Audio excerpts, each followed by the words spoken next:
नमस्कार, आप देख रहे हैं लोकतंत्र। मैं हूं आपके साथ अक्षय सिंह। हम बात कर रहे हैं अनुच्छेद 370 की। जम्मू कश्मीर से धारा 370 हटाए जाने के फैसले पर दायर याचिकाओं पर आज देश की सर्वोच्च अदालत ने सुनवाई की। चीफ जस्टिस डीवाई चंद्रचूड़ ने कहा कि 2 अगस्त से इस मामले पर सुनवाई करेंगे और सोमवार और शुक्रवार का दिन छोड़कर अनुच्छेद 370 पर रोजाना सुनवाई करेंगे। वहीं केंद्र सरकार ने सुप्रीम कोर्ट में सुनवाई के एक दिन पहले यानी सोमवार को इस मामले में नया हलफनामा दाखिल किया था। कोर्ट ने आज सुनवाई के साथ इस हलफनामे को खारिज कर दिया है। अनुच्छेद 370 पर अदालत का क्या फैसला होगा, इसका तो इंतजार करना होगा, लेकिन ये जानना जरूरी है कि जम्मू कश्मीर से धारा 370 हटाए जाने के बाद आखिर हालात कितने बदले हैं। सबसे पहले एक रिपोर्ट आपको दिखाते हैं।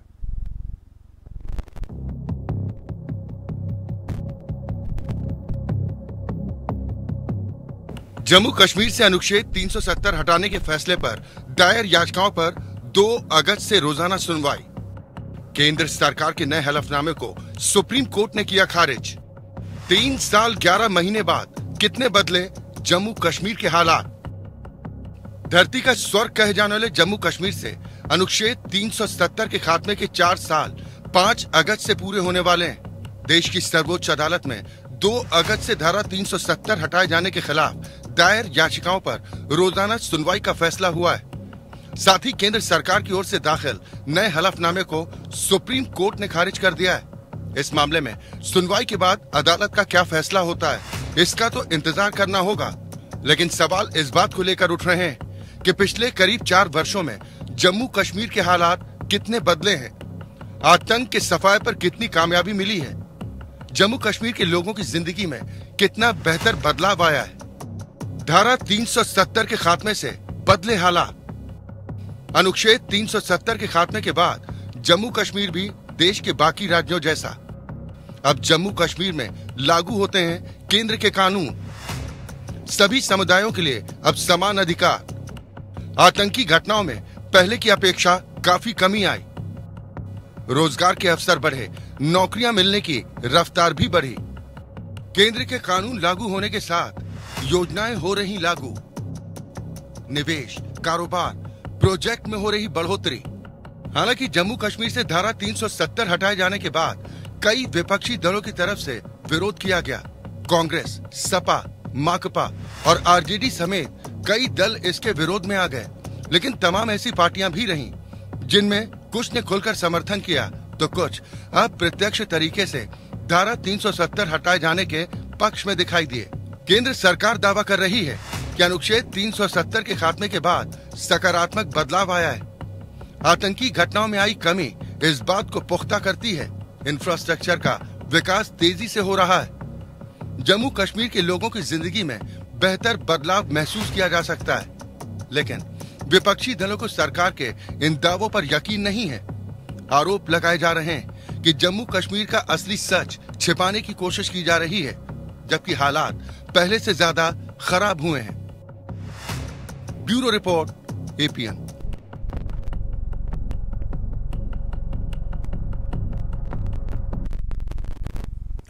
यहाँ तो सवाल इस बात को लेकर उठ रहे हैं कि धारा 370 को लेकर जिस तरीके से विरोध किया जा रहा था, याचिकाएं बाकायदा दाखिल की गई, 2 अगस्त से इस पर सुनवाई शुरू होगी।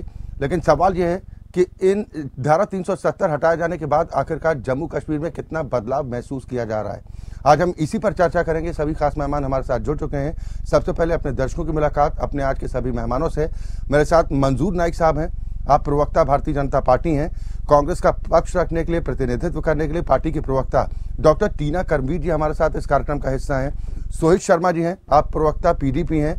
और सुप्रीम कोर्ट के एडवोकेट ऋषि पाल सिंह जी हमारे साथ इस कार्यक्रम में शामिल हैं। बहुत स्वागत है आप सभी का।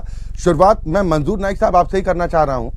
केंद्र सरकार के नए हलफनामे को भले ही सुप्रीम कोर्ट ने खारिज कर दिया, लेकिन लोग जानना चाहते हैं कि आखिर इतने वर्षों में धारा 370 हटाए जाने के बाद क्या परिवर्तन हुआ जम्मू कश्मीर में। देखिए सर, बात ऐसे है कि आज मैं यहाँ पे भारतीय जनता पार्टी का प्रवक्ता बन के नहीं, बल्कि जम्मू कश्मीर का एक रेजिडेंट होने के नाते आज बात करने जा रहा हूँ। आर्टिकल 370, हेलो सुन पा रहे हैं आप? जी जी हाँ, आर्टिकल 370 जो है ये कुछ लोगों के लिए सिर्फ एक धारा थी, लेकिन जम्मू कश्मीर के रेजिडेंट्स के लिए ये किसी जेल से कम नहीं थी सर। जो ऐसा जेल था कि जिसको सरहद पार के ये इस एनसी के, पीडीपी के और कांग्रेस के अकाउंट द्वारा जो है इसको कंट्रोल किया जाता था सर। मैं आपको बताना चाहता हूं कि अब यहाँ पे जम्मू कश्मीर में सरहद पार से इनके अकाउंट का कैलेंडर जम्मू कश्मीर में नहीं चलता है। जम्मू कश्मीर के स्कूल हो, कॉलेजेस हो, यूनिवर्सिटीज हो, वहाँ आज नॉर्मली जो है अपना फंक्शन जो है परफॉर्म कर रही हैं। मैं आपको बताना चाहता हूँ सर, आज जम्मू कश्मीर का रेजिडेंट जो है वो ये डिसाइड करता है कि जम्मू कश्मीर में वो एतवार को दुकान बंद करेगा या नहीं करेगा। जम्मू कश्मीर में आज स्टोन पेल्टिंग नहीं होती है सर। जम्मू कश्मीर में 2006 से लेकर 2013 तक 4766 टेररिस्ट इंसिडेंट्स हुए थे सर। लेकिन अगर आप 2019 में आर्टिकल 370 के एब्रोगेशन के बाद की बात करेंगे तो 2019 से लेकर 2023 तक 731 सिर्फ 731 इंसिडेंट्स हुए। इसके अलावा मैं आपको बताना चाहता हूं सर कि सरहद पर रहने वाले, क्योंकि मैं खुद बॉर्डर डिस्ट्रिक्ट का रहने वाला हूं रजौरी पुंछ का, तो सरहद पर रहने वाले लोगों की सेफ्टी को जो है सर इंश्योर किया गया है। मेडिकल कॉलेजेस जो हैं वो कठुआ हो, डोडा हो, अनंतनाग हो, बारामूला हो, वहां पे खोले गए हैं सर। मैं आपको बताना चाहता हूँ सर कि जम्मू पुंछ हाईवे में 1400 करोड़ रुपया खर्च हो रहा है। मैं आपको बताना चाहता हूँ कि एम्स हो, IITs हो, IIMs हो, इसके सिर्फ सपने देखे जाते थे सर। लेकिन आज इन सपनों को हमारे मोदी सरकार ने जो है वो जम्मू कश्मीर को पूरा करके दिखाया सर। इसके अलावा मैं आपको बताना चाहता हूँ कि आर्टिकल 370 के हटने के बाद जम्मू कश्मीर में डेमोक्रेसी को ग्रास रूट लेवल तक जो है वो स्ट्रेंथन किया गया और 3 टियर सिस्टम को लागू किया है सर। मैं आपको बताना चाहता हूं कि जम्मू कश्मीर में SC/ST एट्रोसिटीज एक्ट जो पूरे देश में 1989 में लागू किया गया था, जम्मू कश्मीर में 2019 के बाद लागू हुआ सर। जम्मू कश्मीर में फॉरेस्ट राइट एक्ट जो पूरे देश में 2006 में लागू किया गया था, forest right act Jammu Kashmir में सर 2019 के बाद लागू किया गया। एंटी करप्शन ब्यूरो को क्रिएट किया गया। 57 लाख हाउस होल्ड जो है जम्मू कश्मीर में वो मुफ्त का राशन उनको मिल रहा है। पूरे जम्मू कश्मीर के रेजिडेंट्स को मुफ्त का इलाज मिल रहा है। यहाँ पे टनल बन रहे हैं, यहाँ पे हाइड्रो इलेक्ट्रिसिटी प्रोजेक्ट बन रहे हैं सर। यहाँ पे मैं आपको बताना चाहता हूँ कि जम्मू कश्मीर के वाल्मीकि समाज हो, गोरखा समाज हो या वेस्ट पाकिस्तान रेफ्यूजीज जिनको 1947 से लेकर आज तक अपने ही देश में जम्मू कश्मीर में एक थर्ड क्लास सिटीजन की जिंदगी जो है वो बताने पे मजबूर। चले बिल्कुल, ये जो तमाम बातें आपने कही हैं, आखिर इन बातों से इस आर्टिकल को हटाए जाने का विरोध करने वाले इत्तेफाक क्यों नहीं रखते हैं? डॉक्टर टीना कर्णवीर जी, क्योंकि मैं आपको बताना चाहता हूं, मैं आऊंगा दोबारा आपके पास, मंजूर नाइक साहब आऊंगा। एक एक रिएक्शन बाकी सभी मेहमानों से हो जाए, एक एक रिएक्शन सभी मेहमानों से हो जाए, फिर मैं दोबारा आऊंगा क्योंकि आपको जवाब देना है और सवाल विपक्षी हैं ज्यादा। डॉक्टर टीना कर्णवीर जी, आजादी के बाद पहली बार जम्मू कश्मीर के लोगों को अगर अन्य राज्यों की तरह समान अधिकार मिलते हैं तो कांग्रेस को मलाल क्यों? अक्षय जी, सबसे पहले मैं ये बताना चाहती हूँ कि देखिए ये 2019 से सब इंतजार कर रहे थे और जम्मू कश्मीर के लोग इंतजार कर रहे थे कि सुप्रीम कोर्ट का कोई निर्णय आए। और जिस तरीके से देखिए इन्हीं की भारतीय जनता पार्टी के सहयोगी दल जो PDP वो खुद कह रही हैं मुफ्ती जी की हम इंतजार कर रहे हैं। हालांकि इन्होंने बाद में उनकी पीठ में जो छुरा घोंपने का काम किया है और वो कह रही है कि हम न्याय का इंतजार कर रहे हैं और न्याय मिले हमें जल्दी से जल्दी। सुप्रीम कोर्ट की तरफ नजरें गड़ाए हुए हैं। दूसरी बात मैं ये बताना चाहती हूँ, देखिए ये 370 धारा हटाने का फायदा क्या हुआ? वहां पर क्या आतंकवादी घटनाएं जिस तरीके से लगातार ये कहा गया था, संसद में भी अमित शाह जो गृह मंत्री हैं वो बार बार उठ कर ये कह रहे थे कि ये जो है हम 370 हटाने के बाद आतंकवादी घटनाएं कम हो जाएंगी। तो राजौरी में जो घटना हुई उस पर कुछ बोल देंगे। ये लगातार कह रहे थे कि वहां पे जमीनें खरीदी जाएंगी। तो कितने लोगों ने जमीनें खरीदी वो डाटा जनता को भी दिखा दीजिए, विपक्षी दलों को भी दिखा दीजिए कि कितने लोगों ने वहां जाकर जमीनें खरीद ली हैं। तो ये जो इन्होंने 370 का था ये सिर्फ इनका चुनावीकरण किया गया, बाकी कुछ नहीं। जनता को गुमराह करने की कोशिश की गई थी। ठीक है, इन्होंने 370 हटा दिया कि हाँ इन्होंने इसका क्रेडिट पे लिया, लेकिन आज तक कोई एक फायदा गिनवा दे ये बैठकर कि ऐसा फायदा हुआ है। वहां के लोग ये फायदा गिनवा दे। वहां पर हम जाके जब लोगों से मिलते हैं तो आज भी लोग जो है वो बताते हैं कि आतंकवाद आज भी खत्म नहीं हुआ, रोजगार आज भी नहीं मिला। रिजर्वेशन की बात कर रहे हैं, रिजर्वेशन की जिस तरीके से ऐसा पहली बार हुआ है देश के अंदर कि किसी राज्य को यूटी बना दिया गया है, तो ये अपने आप में विडंबना है। और दूसरी बात मैं ये भी कहना चाहती हूँ कि लगातार ये कहा गया जी फायदे होंगे, लेकिन आप ये देखिए कि मणिपुर, आप 371 की भी बात कर लेते हैं, मणिपुर भी इसी देश का पहले 370 पर ही रहते हैं। मेरा सवाल टीना कर्णवीर जी आपसे ये है कि आखिर क्या वजह रही कि कांग्रेस में ही इस मुद्दे को लेकर दो फाड़ रहा? आपकी पार्टी के कई ऐसे नेता रहे जो धारा 370 हटाए जाने के समर्थन में रहे, लेकिन कुछ नेता ऐसे भी रहे जिनमें अधीर रंजन चौधरी साहब का नाम लेना जरूरी है। वो तो संयुक्त राष्ट्र को बीच में ले आए थे। तो क्या ये माना जाए कि अगर कांग्रेस सत्ता में दोबारा वापस आती है तो एक बार फिर बहाली होगी आर्टिकल 370 की? बिल्कुल बिल्कुल बिल्कुल। देखिए, मैं ये स्पष्ट तौर पे कहना चाहती हूँ कि हर एक नेता का अपना एक अलग डिसीजन होता है, अपना निर्णय होता है, बात करने का एक अपना एक। मैडम, सदन के अंदर बयान दिया था अधीर रंजन चौधरी ने कि मॉनिटरिंग कर रहा है यूनाइटेड नेशन इस मामले की। आप पक्षधर हैं? सहमत हूँ। यूएन को आना चाहिए इस मामले में। जी अक्षय जी, मैं आपकी बात से सहमत हूँ कि उन्होंने ऐसा कहा और भी बाकी कई नेताओं ने ऐसा बोला, लेकिन सवाल यहाँ पर ये है कि क्या जम्मू कश्मीर के लोग ऐसा चाहते थे? उनको किस तरीके से नजरबंद करके जो ये फैसला उनके ऊपर थोपा गया था, क्या उनको ये उनसे समर्थन मांगा गया था? नहीं। जिस तरीके से किसान बिल लाए गए उसी प्रकार 370 जिस तरीके से किया गया। अब मुझे लगता है कि सुप्रीम कोर्ट पर नजरें हैं, सुप्रीम कोर्ट क्या निर्णय लेता है, लेकिन हमारी सरकार आएगी तो इसको बहाल किया जाएगा। जी चले ठीक, पीडीपी का इस पर क्या रुख है ये भी समझना जरूरी है।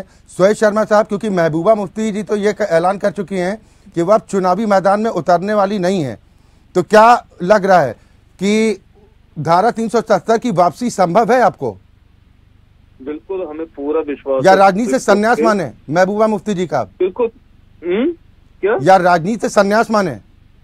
अरे कोई संन्यास वाली बात नहीं है। जो घटना इस समय जम्मू कश्मीर में भारतीय जनता पार्टी ने की, जिस तरह से कत्लेआम जम्मू कश्मीर में भारतीय जनता पार्टी की, वो भारतीय जनता पार्टी को हम कभी माफ नहीं करेंगे, खासकर जम्मू और कश्मीर की जनता।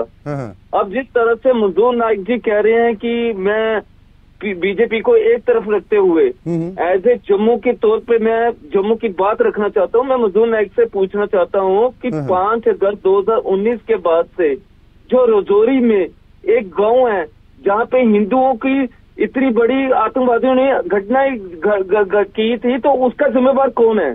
उसका भी जवाब आप लोगों को देना पड़ेगा, जिसका अभी तक इनके पास कोई जवाब नहीं है, ना ही वो आतंकवादी अभी तक पकड़े गए हैं। जिस तरह से 5 अगस्त 2019 के बाद से कश्मीरी पंडित और बहुत से हिंदू लोगों की टारगेट किलिंग वहां पे शुरू हुई है। 5 अगस्त 2019 से पहले ऐसी टारगेट किलिंग दूर दूर तक देखने को नहीं मिलती थी, जो हालात इस समय भारतीय जनता पार्टी ने बनाए हैं। शर्मा जी, आपको नहीं लगता कि सोची समझी साजिश का एक हिस्सा भी हो सकती है जानबूझ कर टारगेट किलिंग? नहीं, पहले बात सुन लीजिए ना। आप कह रहे हैं जम्मू कश्मीर में क्या डेवलपमेंट हुई है, मैं आपको बताता हूँ जम्मू कश्मीर में क्या क्या डेवलपमेंट हुई है। इस समय जम्मू कश्मीर में जो डेवलपमेंट हुई है वो हुई है स्कैम की। जिनको लोगों को रोजगार मिला था उनसे रोजगार वापस ले लिए गए। डेली वेजेस से जिनको हमारी हुकूमत ने पक्का करना था, अभी तक वो उन लोगों को पक्का नहीं किया। इवन की जो बुजुर्ग विडो पेंशन थी वो बंद हो गई, जो हैंडीकैप पेंशन थी वो बंद हो गई, जो और ओल्ड एज पेंशन थी वो बंद हो गई। इस समय अगर आप जम्मू कश्मीर में इस समय आम लोगों से आप पूछोगे ना, तो हालात इतने खराब हो चुके हैं यहाँ पे, हर एक चीज में है ना। शर्मा जी, आम लोगों से भी हम रिएक्शन लेते हैं, वहां की जनता से भी बातचीत करते हैं और समझने का प्रयास करते हैं कि कितना परिवर्तन आया, लेकिन आप लोग जो प्रश्न खड़े करते हैं इसीलिए इस विषय को हम चर्चा में भी लेकर आए। लेकिन जो कानूनी पहलू है उसको भी समझना जरूरी है, क्योंकि अभी भी कई दलों को इस बात की उम्मीद है कि धारा 370 की एक बार फिर बहाली हो सकती है। मैं ऋषिपाल सिंह जी आपके पास आऊंगा सर। 2 अगस्त से अब रोजाना या फिर कहें सोमवार और शुक्रवार को छोड़कर सुनवाई की जाएगी इस पूरे मामले को लेकर, संविधान पीठ सुनवाई करेगी। क्या कानूनी स्थिति आपको ये लगती है वापसी संभव है धारा 370 की? देखिए एक तो सबसे पहले मैं आपको उस बात की जरूर भावनात्मक रूप से बात कहना चाहूंगा कि धारा 370 केवल एक अपने आप में कानूनी पहलू नहीं है, एक राजनीतिक पहलू नहीं है जी। ये पूरा हमारी अस्मिता से जुड़ा हुआ एक प्रश्न है, जो कि इसमें केवल जम्मू कश्मीर के लोग इसमें स्टेक होल्डर नहीं है, पूरे हिंदुस्तान पूरे भारत से स्टेक होल्डर है जी। जम्मू कश्मीर में वो सारे फौजी जो 75 साल से वहाँ पे लगे हुए हैं, जिन्होंने अपना खून बहाया है, वो केरल के भी हैं, वो कर्नाटक के भी हैं, वो आंध्र के भी हैं, सबने अपना खून बहाया है। और ये राष्ट्र, आप ना बोले कि हम जिस राष्ट्र में रह रहे हैं, ये राष्ट्र जिस तरीके से बना है, इस राष्ट्र की परिभाषा है, इसमें जिस तरह से हमने उस राज्य को बनाने के लिए, करने के लिए भारत ने बहुत कुछ दिया है, बहुत कुछ किया है, तो इस तरह से और पूरा विश्व देख रहा है, आज पूरा विश्व देख रहा है। विशेष तौर पर आप देखें, जो हमारे विदेश मंत्री से जब भी सवाल किया गया तो उन्होंने भी कहा कि धारा 370 का सवाल जो है अब वो इतिहास हो गया है, अब वो खत्म है। जहां तक कानूनी पहलू की बात है, कानूनी पहलू को आप देखें तो जितने भी कानूनी पहलू हो उनको पूरी तरीके से उनका पालन करते हुए धारा 370 जो है उसको खत्म किया गया। जो सत्तारूढ़ दल है बीजेपी, भारतीय जनता पार्टी जो है, उनके मैनिफेस्टो में बहुत पहले से था कि धारा 370 को, और ये भावनात्मक प्रश्न है। जब तक हम उस चीज को खत्म नहीं, जब तक हम लोगों के बीच में से अलगाव की भावना को खत्म नहीं करेंगे, कोई ऐसी बात जिसमें अलगाव की बात रहती है, अलगपन रहता है, जब तक वो खत्म नहीं होगा तब तक हम लोगों को नहीं जोड़ सकते। अभी मेरी बहन जो है टीना जी ने कहा कि लोग कहाँ जमीन खरीद रहे हैं, एक ऐसा समय भी आएगा, आप देखिएगा, आप भी आए मैं भी आऊँ, लोग जमीन खरीदना ना खरीदना ये एक ऐसा पहलू है, लेकिन सबसे पहले लोगों को जोड़ें, सबसे पहले हम ये भाव खत्म करें कि आप अलग हैं। जब तक हम एकता का भाव पैदा नहीं करेंगे पूरे देश में, सभी राज्यों में, सभी लोगों में, तब तक हम उन्नति को नहीं कर सकते मेरे भाई। और ये जरूरी है, और ये उन्नति आप यहाँ बैठ के, इसके अलावा अगर आप वर्ल्ड के कोई और चैनल देख लीजिए, और कुछ नहीं तो केवल पाकिस्तानी चैनल देख लीजिए, आपको धारा 370 के जितने फायदे, जितने आप देख रहे हैं, उससे ज्यादा वो गिनाए थे, वो आपको बताएंगे धारा 370 के बाद जो है जम्मू कश्मीर की क्या स्थिति है। ठीक है डॉक्टर टीना कर्मवीर जी, हालांकि कानूनी पहलू पर भी अभी ऋषिपाल जी आपसे मैं जानूंगा कि कानूनी पहलू क्या हो सकता है, कि याचिकाएं तो लगाई गई हैं, सुनवाई भी इस पर होगी, लेकिन आगे क्या हो सकता है, कानून के जानकार के तौर पर मैं आपसे समझना चाहूंगा। लेकिन उससे पहले डॉक्टर टीना कर्मवीर जी क्या जवाब दीजिएगा, एक आम हिंदुस्तानी होने के नाते सभी राज्य बराबर हैं, हर नागरिक बराबर होना चाहिए, फिर इसमें कोई विशेष या कोई कमतर हो सकता है क्या? जी देखिए, हम तो संविधान को मानने वाले लोग हैं, और ऐसा नहीं है कि कश्मीर के जो लोग हैं वो संविधान नहीं मानते हैं, सभी लोग संविधान को मानते हैं। और हम तो चाहते हैं, मैडम, जब केंद्र सरकार के कानूनी वहाँ पर नहीं लागू होते थे, केंद्र सरकार की योजनाएं नहीं जाती थी, फिर क्या मतलब है समान संविधान की बात आप कर रही हैं? जी जी देखिए, मैं एक बात ये भी बताना चाहती हूँ कि ठीक है, जिस तरीके से कहा जा रहा है कि कुछ लोगों को लग रहा है कि 370 अच्छा था, तो अच्छा था तो कोई फायदे भी तो हुए होंगे। वहाँ पर लोग जो है वो आज भी रोजगार की तलाश में घूम रहे हैं, आज भी वो जिस तरीके से अभी ये जो जम्मू कश्मीर से है वो खुद बोल रहे हैं, वहाँ पर लगातार जो है स्कॉलरशिप काटी गई है। स्कॉलरशिप कहाँ मिली है अभी आप बता दीजिए एक बार। स्कॉलरशिप काट दी गई है, बजट बढ़ाना चाहिए था, नहीं वो नहीं हुआ। लेकिन जिस तरीके से बार बार ये कहा जाता है कि 370 ये सिर्फ राजनीतिक जुमला था इनके, जिस तरीके से आरएसएस नागपुर की तरफ से इनके पास आया हुआ था कि ये इनको देश के प्रथम प्रधानमंत्री स्वर्गीय जवाहरलाल नेहरू भी इस बात के पक्षधर थे ना मैडम, कि ये आर्टिकल स्थायी नहीं है, अस्थायी है, घिसते घिसते घिस जाएगा। आप लोग हिम्मत नहीं जुटा पाए, अब अगर हटा दिया गया तो आपको तकलीफ इस बात की है क्या आपकी पार्टी को? नहीं, ये हम नहीं कर पाए। कोई तकलीफ नहीं है, हमारी पार्टी की यही एक मांग थी कि जिस तरीके से कहा गया था आतंकवाद खत्म हो गया, तो आज पूछती है ना जनता से, सरकार सत्ताधारी दल से पूछेंगे ना कि वहाँ क्यों कैसे खत्म नहीं हुआ आतंकवाद। आज भी राजौरी में जिस तरीके से घटनाएं हो रही है, आतंकवाद तो कहीं खत्म नहीं हुआ, आतंकवाद मुझे लगता है बढ़ा ही है वहाँ पर। ठीक है, उस पर वो जवाब देंगे, लेकिन ऋषिपाल जी कुछ कहना चाह रहे हैं, सर अपनी बात पूरी करें। मलिक भी कुछ कह रहे हैं, वो भी थोड़ा सुन लिया जाए, बीजेपी को सत्यपाल मलिक को भी सुनना चाहिए। टीना जी बिल्कुल, आपने भी जिक्र किया, एक तो बेरोजगारी की जिक्र किया, बेरोजगारी की बात करी। अगर आप वर्ल्ड आर्टिकल को देख लेंगे तो यूरोप के अंदर जो बेरोजगारी की स्थिति आप देखेंगे ना, तो आपको महसूस होगा कि बेरोजगारी की स्थिति हमारे यहाँ पे भी नहीं है। ये एक समस्या है, एक समस्या है, इसको कोई देश, कोई सरकार इनकार नहीं कर सकती कि समस्या नहीं है, बेरोजगारी की समस्या जम्मू कश्मीर में नहीं, हर जगह है। दूसरी बात, आपने जो बात कही, अगर मान लीजिए कि आतंकवाद आपके लिए बड़ा है, अरे अगर मान लीजिए आप बात देखते हैं, अगर आप उनके आंकड़ों को देखते हैं, कंपैरेटिवली देखते हैं, कंपेयर करते हैं, तो मैं आपसे पूछता हूँ, आप मुझे बता दीजिए कौन कौन सी घटना हुई है उसके बाद जिसमें स्टोन पेल्टिंग घटना से बच्चे निकल के बाहर आ रहे हैं, पत्थर फेंक रहे हैं, वो स्थितियां मुझे बता दीजिए ना, आप बता दीजिए। उसके बाद ठीक है, ब्रेक पर जाऊं उससे पहले डॉक्टर टीना कर्मवीर जी, लास्ट टाइम पत्थरबाजी कब हुई थी जम्मू कश्मीर में, आपको याद है? टीना जी आवाज पहुंच रही है? जी जी जी। लास्ट टाइम पत्थरबाजी कब हुई थी, आपको याद है? जी देखिए, पत्थरबाजी की बात कर लेते हैं। लगातार ये कह रहे हैं कि पत्थरबाजी कब हुई, तो अब पत्थरबाजी कब रुकी नहीं, है? आप बताइए ना। तरीके से हम लोगों तक तो देखिए, मीडिया जानबूझ के, मीडिया की भी तो कमजोरी है कि जो दिखाना चाहिए वो नहीं दिखा रहे। जाए वहाँ पर ग्राउंड पर जाकर रिपोर्ट करें और वहाँ के लोगों से पूछे। यहाँ बैठ के तो ये भाई साहब जो कह रहे हैं, राहुल गांधी भी तो झंडा लेकर गए थे ना वहाँ पर, यूरोप की चर्चा कर रहे हैं। राहुल गांधी भी तो गए थे ना, तिरंगा लाल चौक पर फहरा कर आए थे ना, वहां पर तस्वीरें नहीं ली, लोगों से बातचीत नहीं की। जी देखिए, आपके पार्टी के पूर्व प्रेसिडेंट ना गए थे ना। जी जी देखिए, 370 जब हटा रहे थे तो कौन सी वहां के लोगों से राय मशवरा किया गया था? किसी से नहीं किया गया था। लेकिन जहाँ जहाँ सरकारें हैं वहाँ कौन से, मणिपुर में भी कौन से अच्छे से काम कर रही है सरकार। देखिए, ये मुद्दे से भागे नहीं, मणिपुर पर हम रोजाना बात कर रहे हैं वहाँ के हालात को लेकर, लेकिन आज विषय जम्मू कश्मीर है, आर्टिकल 370 है। एक ब्रेक के लिए हमें यहाँ पर रुकना है, जाते हैं तो हम मणिपुर एक ब्रेक के लिए हमें रुकना है। 370 की, जिसको लेकर सुप्रीम कोर्ट में अगस्त 2 से सुनवाई शुरू होगी, लेकिन सवाल इस बात को लेकर उठ रहा है कि धारा 370 हटाए जाने के बाद कितना बदलाव महसूस किया जा रहा है, आम लोगों की जिंदगी में कितना परिवर्तन हुआ। सभी मेहमान हमारे साथ बने हुए हैं। मैं मंजूर नाइक साहब अब आपके पास आऊंगा। एक जो बार बार आरोप विपक्षी दलों की तरफ से लगाए जा रहे हैं वो ये कि वहां की सच्चाई को छिपाने की कोशिश की जा रही है, हकीकत कुछ और है, दिखाया कुछ और जाता है। दरअसल सर बात ऐसे है कि हकीकत को ये लोग देखना ही नहीं चाहते हैं। जम्मू कश्मीर में इस वक्त जो आर्टिकल 370 और 35 है कि एब्रोगेशन का जो रो रहे हैं इस चीज को, वो लोग हैं जिन्होंने जम्मू कश्मीर को अपने बाप और दादा की जागीर समझा हुआ था। ये वो लोग हैं जिन्होंने उनके बाप दादा ने और आगे उनके बेटों ने जो है जम्मू कश्मीर को अपनी एक जागीर और जम्मू कश्मीर के रेजिडेंट्स को अपना सब्जेक्ट वो समझ के रखा हुआ था।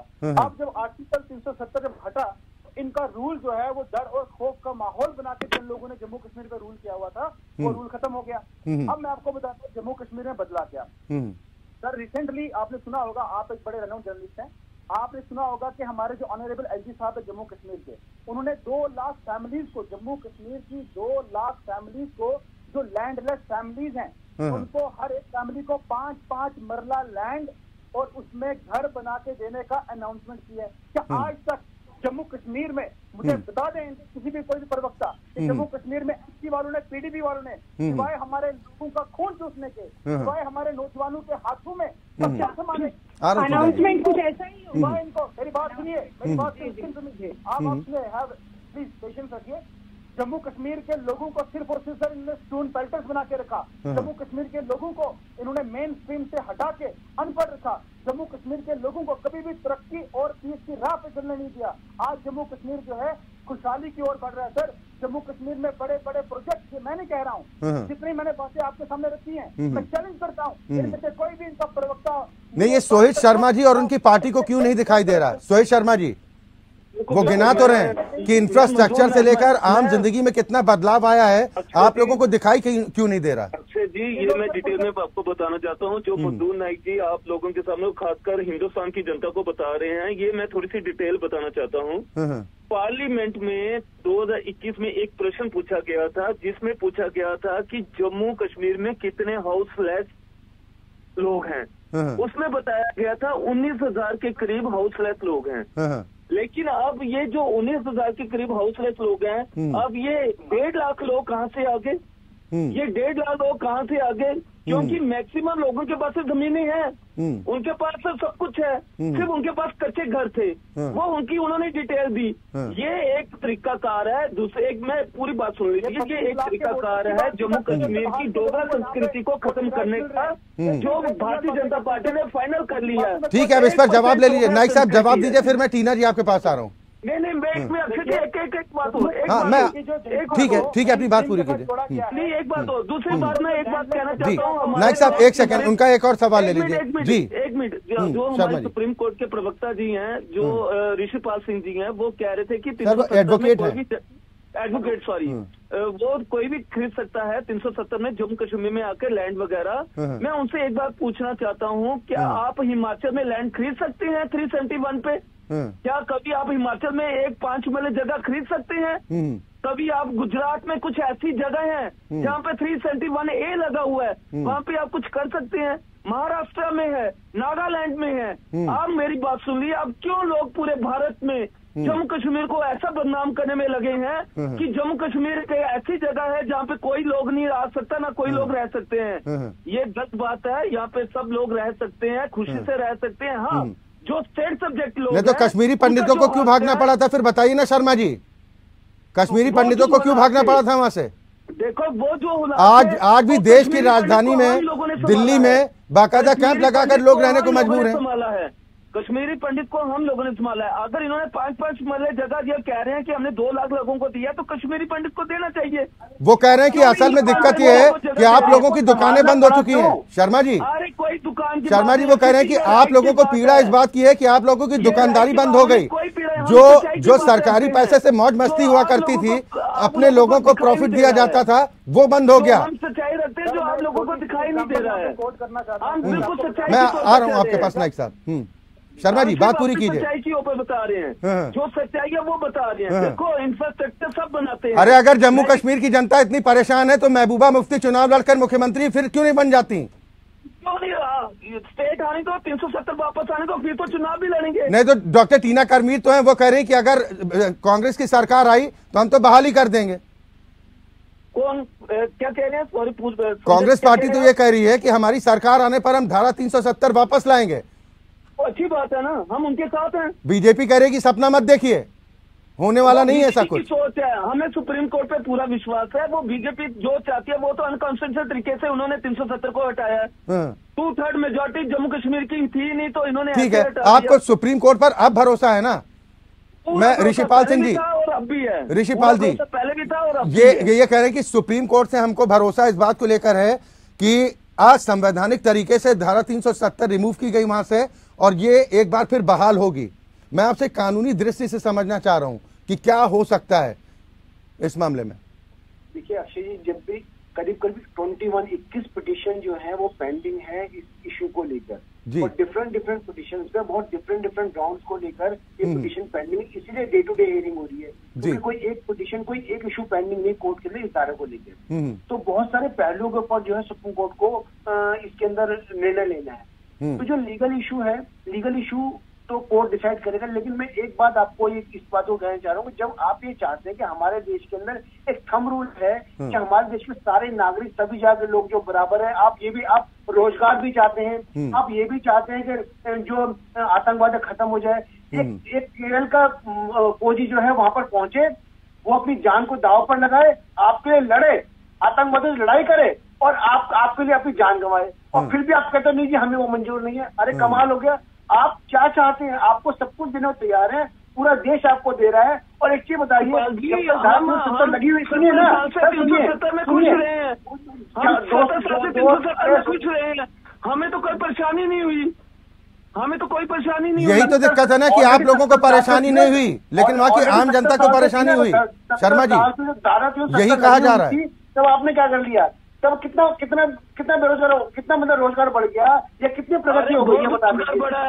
आज जो ये जो जड़ें हैं ना, एक दिन की नहीं है, ये बहुत गहरी। सर आप लोग निवेदन है कि बारी बारी से देखना पड़ेगा। एक ये मत सोचो कि केवल जम्मू कश्मीर के जो लोग हैं उनका स्टेक है, ये स्टेक जो है पूरे हिंदुस्तान का है। हिंदुस्तान के हर नागरिक का अधिकार है इससे बात करने का। ये इमोशनल है और हम उससे पूरे जुड़े हुए हैं। ठीक है, डॉक्टर टीना कर्मीर। जी देखिए, एडवोकेट साहब को मैं बता दूं, ये पूरे हिंदुस्तान का फैसला नहीं था, ये सिर्फ भारतीय जनता पार्टी का था जो थोपा गया था। दूसरी बात, मैडम मुझे ये बताइए कि राज्यसभा में तो उस वक्त बीजेपी के पास बहुमत भी नहीं था जी, और आपकी पार्टी के कई नेता समर्थन में थे। कहिए तो मैं नाम बताऊं कि कई ऐसे हो गए पार्टी छोड़कर भाग गए इसी बात को लेकर कि आपकी नीति और नीयत ठीक नहीं रही देश के प्रति। आपको अपने वोट बैंक की चिंता से आगे कुछ नहीं दिखाई देता। जो छोड़कर चले गए उनको भी पता है वो क्यों लालच में और किस तरीके से गए, ईडी सीबीआई के डर की वजह से गए हैं। मैं समझ गई आप किसकी तरफ इशारा कर रहे हैं, लेकिन मैं दूसरी बात ये बताना चाहती हूँ। देखिए, सब लोग, चाहे अब जिस तरीके से यूसीसी नया आ गया है, जिस तरीके से चुनाव जैसे नजदीक आते हैं, भारतीय जनता पार्टी कुछ ना कुछ लेकर जरूर आती है। और जिस तरीके से देखिए सब लोग जीवन निर्वाह कर रहे थे अच्छे ढंग से, किसी को कोई तकलीफ नहीं थी। जम्मू कश्मीर याचिकाएं तो विरोध करने वालों ने डाली है ना, इसमें ये क्या बात आ गई चुनाव की डॉक्टर टीना? देखिए नहीं देखिए, मेरी बात पूरी हो जानी दीजिए, मैं आपके बीच में नहीं बोली थी। देखिए, जब लगातार जो है कश्मीर के लोग जो हैं, उन्होंने तो कोई ऐसा नहीं कहा था कि हमें धारा जो है नहीं चाहिए या चाहिए, कुछ भी नहीं कहा। लेकिन जम्मू कश्मीर के लोग, खाली कश्मीरी, जम्मू कश्मीर के लोग, जम्मू कश्मीर के लोग, माफ जाती हूँ, जम्मू कश्मीर के लोग। लेकिन जिस तरीके से आरएसएस का प्रेशर रहा बीजेपी के ऊपर, वो सब नहीं कर लिया। क्योंकि जैसे मैं कहती हूँ, जैसे सबको पता है कि कहाँ से इनके पास जो है लिस्ट आती है कि नागपुर की तरफ से जो कहा जाता है कि ये करना है, इससे जो है जनता के बीच एक भावनात्मक एक ऐसा जाएगा कि चुनावी प्रचार में हम कह पाएंगे। जबकि इनके काम की कोई बता दीजिए एक बार। ये कह रहे हैं कि हमने 2 लाख जो अनाउंसमेंट किया, इन्होंने क्या 15 लाख का भी इन्होंने तो वादा किया। वो तो ये भी कह रहे हैं डॉक्टर टीना कनवीर, वो तो ये भी कह रहे हैं कि पाकिस्तान जो अब तक छाती पीट रहा था कश्मीर के मुद्दे पर, पाकिस्तान की आवाज बंद हो गई, लेकिन आप लोगों का रोना बंद नहीं हुआ, ये बीजेपी वाले कह रहे हैं। देखिए, बीजेपी वाले क्या कहते हैं उससे हमें बिल्कुल कोई परवाह नहीं है, कतई कोई 1% भी परवाह नहीं है। बीजेपी जो है हिंदू मुस्लिम की राजनीति करती है, इसके अलावा कुछ नहीं करती है। दूसरी बात, मैं लगातार जो ये बात बोल रही हूँ कि देखिए, जानबूझकर एक ऐसा माहौल बना दिया गया है देश के अंदर, जबकि कोई ऐसी इस तरीके की भावना नहीं थी। आप चुनाव लड़िए ना मुद्दों पर, आप लड़िए। आपने तो कहा था कि 15 लाख आ जाएंगे अकाउंट में, 2-2 मुद्दों से भटकिए नहीं। एक और ब्रेक के लिए रुकना, क्योंकि हम आर्टिकल 370 की बात कर रहे हैं, तो इसी पर रहे। कभी आप मणिपुर की बात करने लगती हैं, कभी कहते चलो इम्फाल चले चलो, ऐसा थोड़ी होता है। एक और ब्रेक के लिए रुकना है। ये 370 की, जिस पर 2 अगस्त से सुप्रीम कोर्ट की संवैधानिक पीठ इस पर सुनवाई करेगी। लेकिन सवाल ये कि इतने वक्त में आखिर हालात कितने बदले हैं। सभी मेहमान हमारे साथ बने हुए हैं। मैं सोहेल शर्मा जी आपके पास आऊंगा। ब्रेक पर जाने से पहले जो हम चर्चा कर रहे थे, अब बीजेपी के लोग तो ये भी कह रहे हैं कि केंद्र सरकार की योजनाओं का लाभ चाहे पीडीपी वाले हों या अन्य राजनीतिक दल के लोग हों, वो फायदा भी उठा रहे हैं और कोस भी रहे हैं, क्योंकि उनकी दुकानदारी बंद हो गई। एक बात समझ नहीं आती है कि दुकानदारी, लोगों की आवाज उठाना क्या दुकानदारी है क्या? लोगों की आवाज उठाना मुझे तो नहीं लगता ये दुकानदारी है। ये तो हक मांगना हमारा फर्ज बनता है और उनको न्याय देना हमारा फर्ज बनता है, उसके लिए हम लड़ रहे हैं। जो हालात इस समय 5 अगस्त 2019 के बाद से भारतीय जनता पार्टी ने जम्मू कश्मीर में बनाए हैं, अगर जिस तरह से मंजूर साहब कह रहे हैं कि सब कुछ ठीक है, इंफ्रास्ट्रक्चर बने रहा है, सब अच्छे ढंग से चल रहा है, तो ये इलेक्शंस क्यों नहीं करवाते हैं? 5 साल हो गया बिना इलेक्शंस के इनको चलते हुए। आखिर क्यों? इनको किस चीज का डर खाया जा रहा है? इससे अक्षय जी आप ये समझो कि इनको लग रहा है कि जम्मू कश्मीर की जनता अब इनके साथ नहीं है, इसलिए ये चुनाव करवाने को। ठीक है मंजूर नाइक साहब, वो कह रहे हैं फिर चुनाव क्यों नहीं करा रहे हैं? सबसे पहली बात सर, मैं आपको बताना चाहता हूँ कि कांग्रेस हो, नेशनल कॉन्फ्रेंस हो या पीपल्स डेमोक्रेटिक पार्टी हो, उनकी तकलीफ को मैं बहुत अच्छे से समझता हूँ। अभी कांग्रेस की प्रवक्ता हो या पीपल्स डेमोक्रेटिक पार्टी के प्रवक्ता हो, ये बार बार कह रहे थे कि आर्टिकल 370 की एब्रोगेशन के वक्त जम्मू कश्मीर के लोगों से उनकी राय नहीं पूछी गई। तो मैं उनको बताना चाहता हूँ कि जम्मू कश्मीर के लोगों की इनको चिंता नहीं है, इनको चिंता है कि जम्मू कश्मीर में मंजूर नाइक साहब जो कृपया करके जम्मू के बारे में सोचो। बार बार दुकानदारी है ना, अगर ऐसी बात, जो सेपरेटिस्ट लोग बैठे हुए थे, ये देख लिए, ये है, मैं आपको बताना चाहता हूँ फोटो, ये वो लोग है, ये यासीन मलिक है जो प्रधानमंत्री कांग्रेस के मनमोहन सिंह जी इसको रिसीव कर रहे हैं। ये लोग स्टेट पैट्रोनाइज किलर को लेते थे, टेररिस्ट को ये लोग स्टेट पैट्रोनाइज देते थे। ये वो पॉलिटिकल पार्टी है सर। ये भाई हुर्रियत से बात करने के लिए आप ही लोगों ने पार्लियामेंट प्रवक्ताओं को भेजा था। हुर्रियत से बात करने के लिए किन लोगों को भेजा गया था? ये भारतीय जनता पार्टी के नरेंद्र मोदी सरकार ने उनको बता दिया है कि India is a sovereign country and nobody is allowed to interfere in the internal matters of the country. Doctor Tina Kanvir ji जवाब दीजिए, अब तो तस्वीर भी दिखा रहे हैं पुरानी। देखिए, अगर पुरानी तस्वीर की बात की जाए तो फिर हम तो देश के प्रधानमंत्री जी के बारे में भी बात कर लेते हैं कि किस तरीके से पाकिस्तान उनको बिना बुलाए, वो तो कह रहे थे कि हम तो गर्दन काट कर लाएंगे, इतनी गर्दनें लेकर आएंगे। कहाँ लेकर आए बताइए? पुलवामा उन्हीं ने। यासीन मलिक देशभक्त है कांग्रेस पार्टी की नजर में। देखिए, पुलवामा किसने? यासीन मलिक देशभक्त है। मलिक भी कुछ कह रहे हैं, सत्यपाल मलिक भी कुछ कह रहे हैं। सुनिए ना मैडम सुनिए ना, मैं आपसे पूछ रहा हूँ, यासीन मलिक देशभक्त है? जी जी, यासीन मलिक देशभक्त है? जवाब दीजिए। यासीन देखिए अगर एक मिनट नाइक साहब आ रहा हूं। इतिहास में जाएंगे, देखिए ये अगर इतिहास में जाएंगे तो हम भी फिर इतिहास की बातें करेंगे ना। अभी जम्मू कश्मीर के लोगों को क्या चाहिए? जम्मू कश्मीर के लोगों को रोजगार चाहिए। बेरोजगारी जो इस कदर बढ़ रही है और उनको जो चाहिए, उनको महंगाई इस कदर बढ़ रही है देश में, सभी समस्याओं को ध्यान से हटाकर ये किया गया। लेकिन वहाँ पर 2000 नहीं, डॉक्टर टीना कर्मी जी, मेरे पास कुछ आंकड़ा है, मैं बताता हूँ आपको कि घाटी के औद्योगिक विकास के लिए 28,400 करोड़ का बजट है। इससे पहले घाटी को लेकर आप लोगों की तरफ से जब आपकी सरकार थी वहां पर क्या ऐलान किए गए? दूसरा सुनिए, अरे शर्मा जी थोड़ा सा धैर्य रखिए, थोड़ा सा धैर्य रखिए, आऊंगा, थोड़ा सा धैर्य रखिए। जम्मू कश्मीर के विकास के लिए 78,000 करोड़ के निवेश प्रस्ताव आए हैं। इससे पहले कभी ऐसा हुआ? अगर आपके पास आंकड़ा हो तो दीजिए दर्शकों। जी, प्रस्ताव ही आए हैं, अनाउंसमेंट ही हुई है, घोषणाएं ही होती है। इस सरकार के साथ यही समस्या है, कुछ करेंगे। 15,000 करोड़ के ऑलरेडी इम्प्लीमेंट हो चुके हैं। 2000 डाटा दे दीजिए आप, 2019 से लेकर 2023 चल रहा है। क्या लोगों से जाकर पूछिए, ये स्टोरी है। आप कांग्रेस की चिंता मत करिए कि कांग्रेस के लोगों की ये चिंता है और हमें तो इस बात की फिक्र है। नहीं तो ये कंफ्यूजन में क्यों कांग्रेस? मुझे बताइए कांग्रेस में इतना कंफ्यूजन क्यों? आर्टिकल 370 को लेकर एक नेता कुछ और कहता है, दूसरा नेता कुछ और कहता है, कई तो पार्टी छोड़कर चले गए। बताइए ना मुझे। नहीं, धारा 370 को बहाल करने से क्या ये सब कुछ दोबारा हो जाएगा? जो रोजगार है सब कुछ मिल जाएगा। अगर धारा 370 दोबारा से बहाल हो जाएगी तो फिर आपको कोई एतराज नहीं रहेगा। देखिए, जिस तरीके से हम लोगों को सिर्फ लोगों की चिंताएं करनी है या फिर ये लोगों की या वोट बैंक की? सेपरेटिस्ट लोगों की चिंता करनी है मैडम। वोट बैंक की, आपको शरद पवार के आकाओं की फिक्र करनी है। लोगों को कैसे छोड़ दिया मणिपुर में रोकता हुआ छोड़ दिया। फिर आप मणिपुर पहुंच गए। मैं ऋषिपाल जी आपके पास आऊंगा, क्योंकि बाकी राज्यों की तरह अगर एक समान अधिकार, क्या दिल्ली में बेरोजगारी नहीं है या रोजगार की इतनी अफरात है कि लोग बुला कर वहां पर जॉब दी जा रही हैं? तमाम स्टेट्स ऐसी हैं जिनमें कांग्रेस शासित कई राज्य हैं जहां पर रोजगार के अवसर उपलब्ध नहीं हो पा रहे हैं, लोग परेशान हैं। तो इसका मतलब ये कहते हैं कि हालात तो बहुत बिगड़ गए।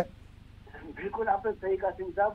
और मैं टीना जी से यही सवाल पूछ रहा था कि क्या जैसे आपने कहा कि कांग्रेस पार्टी दोबारा सत्ता में आएगी तो धारा 370 दोबारा से बहाल कर देगी, तो बहाल करने से क्या सारी समस्याएं खत्म हो जाएंगी या उससे बड़ी समस्या नहीं थी?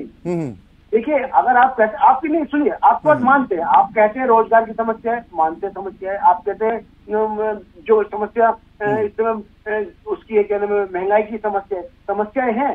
राजनीति में, अर्थशास्त्र में आर्थिक समस्याएं हैं, बिल्कुल इनसे कोई इनकार नहीं है। बिल्कुल नहीं कह रहे कि हाँ राम राज्य जाके, कोई इनकार नहीं है, समस्याएं हैं।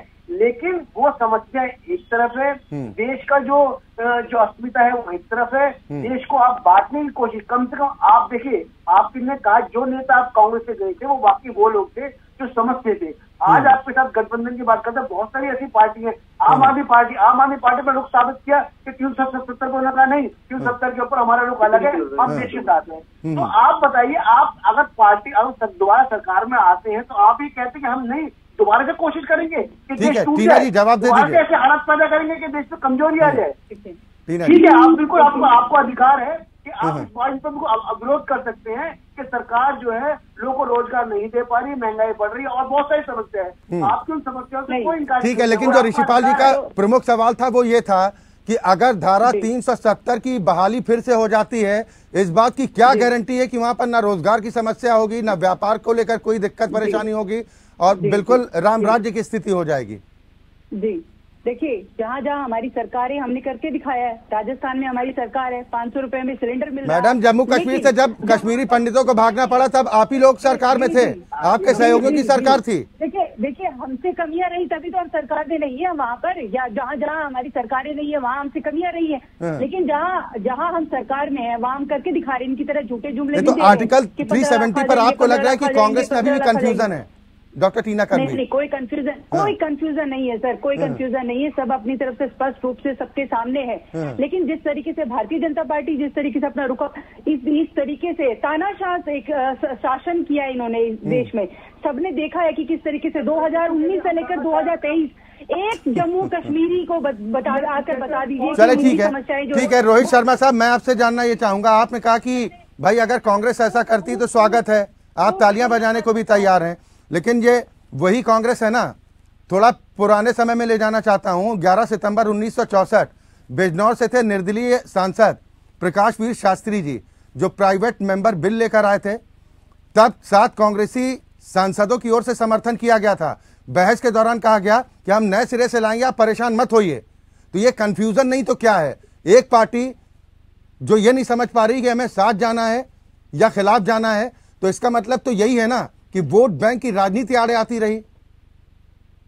मुझे बताइए अक्षय जी, ये मुझे बताइए कि कौन सी वोट बैंक की राजनीति? वोट बैंक की राजनीति तो भारतीय जनता पार्टी ने की हुई है। 370 की बात तो भारतीय जनता पार्टी नहीं, तो ऐसा क्या रहा कि 2 ही परिवारों के इर्द गिर्द घूमती रही वहाँ की सियासत और सत्ता? परिवारों की क्या बात है? इधर तो एक और परिवार बीजेपी बताइए ना, मुफ्ती खानदान और फारूक अब्दुल्ला फैमिली के अलावा एनसी के साथ भी हुकूमत में रही है। बताइए ना मुझे कोई तीसरा नाम, शर्मा जी, तीसरा नाम। बात है अगर परिवारवाद की बात आती है तो अमित शाह जी के बेटे तो बीसीसीआई के चेयरमैन है। ये परिवारवाद नहीं है क्या? इसको आप परिवारवाद में नहीं गिनोगे क्या? आप बात को समझे। हालात जम्मू कश्मीर में इस समय भारतीय जनता पार्टी ने बहुत खराब करके रख दी हुई है। ये हम 370 की बात करते हैं, हमें एक तरफ ये देखना चाहिए कि 371 भी हमारे संविधान ने हमारे स्टेट को दिए हुए हैं। हमें उन चीजों को भी समझना चाहिए। ठीक है, ऋषिपाल जी अपनी बात पूरी कीजिए, फिर मैं नाइक साहब आपके पास आया। सोहित जी आपने ये कहा कि जम्मू कश्मीर के लोग जो हैं वो भारतीय जनता पार्टी के साथ नहीं है। फिर आपने ये कहा कि भारतीय जनता पार्टी जो है वो वोट बैंक की राजनीति करती है। तो ऐसे फिर तो क्या फायदा? जब अगर हम 370 लेके आ रहे हैं, मान लो भारतीय जनता पार्टी 370 लेके आ रही है और वोट अगर लोग उनसे टूट रहे हैं तो वैसे वो तो हमारा विपरीत बात होगी ना। वो वोट बैंक की राजनीति कैसे होगी? चाहते हैं आप 370 लेके आ रहे हैं और लोग जुड़ रहे हैं।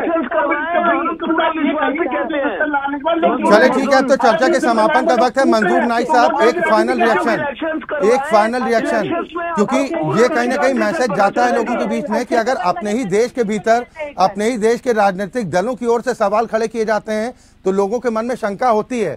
खासतौर पर एक आम नागरिक जो जम्मू कश्मीर हाल फिलहाल में आया गया है, या फिर कहें कि 2019 5 अगस्त के बाद से, तो वो परिवर्तन महसूस करता है। लेकिन जो नहीं गया तो वो हकीकत को कैसे समझेगा? उसे तो लगेगा कि पता नहीं कौन सच बोल रहा है, नाइक साहब सच्चे हैं या फिर शर्मा जी की पार्टी सच बोल रही है और डॉक्टर टीना कर्मवीर जी की पार्टी। सत्यपाल मलिक सच बोल रहे हैं। सत्यपाल मलिक बोल रहे हैं क्योंकि वो भारतीय जनता पार्टी। मेरी बात सुनिए। बिल्कुल सत्यपाल मलिक मौके के गवर्नर रह चुके हैं, उनको सब कुछ मालूम है। अभी धीरे धीरे देखते जाओ सत्यपाल मलिक जी क्या कहते हैं। और प्रॉस्पेरिटी का सबसे बड़ा जो प्रमाण मिला है सर, आप देख लीजिए, ज्यादा पीछे नहीं जाऊंगा मैं। जनवरी 2022 से लेकर टिल डेट तक 1,85 लाख स्टूडेंट वो जम्मू कश्मीर में आ चुके हैं सर। वो 1 करोड़। अच्छा जी, चले खैर, अब इस पर जो कानूनी पहलू वो तो ठीक अपनी जगह है, सर्वोच्च अदालत इस पर जो भी निर्णय करेगी। लेकिन डॉक्टर टीना कर्मवीर जी और शर्मा जी ने जिक्र किया सत्यपाल मलिक साहब का। लेकिन लोग सवाल पूछेंगे कि जिस वक्त आप पद पर आसीन थे उस वक्त आपको ये चिंता नहीं सताई? पद को छोड़ने के बाद आपको इस बात का ज्ञान आया, या फिर कहें कि जब आपको हटा दिया गया तब आपको इस बात की पीड़ा हुई कि उनके साथ क्या हुआ? समय का अभाव है, वरना चर्चा और भी आगे जा सकती थी। बहुत शुक्रिया आप सभी मेहमानों का हमारे साथ इस कार्यक्रम में शामिल होने के लिए। और इसी के साथ लोकतंत्र में अभी के लिए बस इतना ही। खबरें लगातार जारी।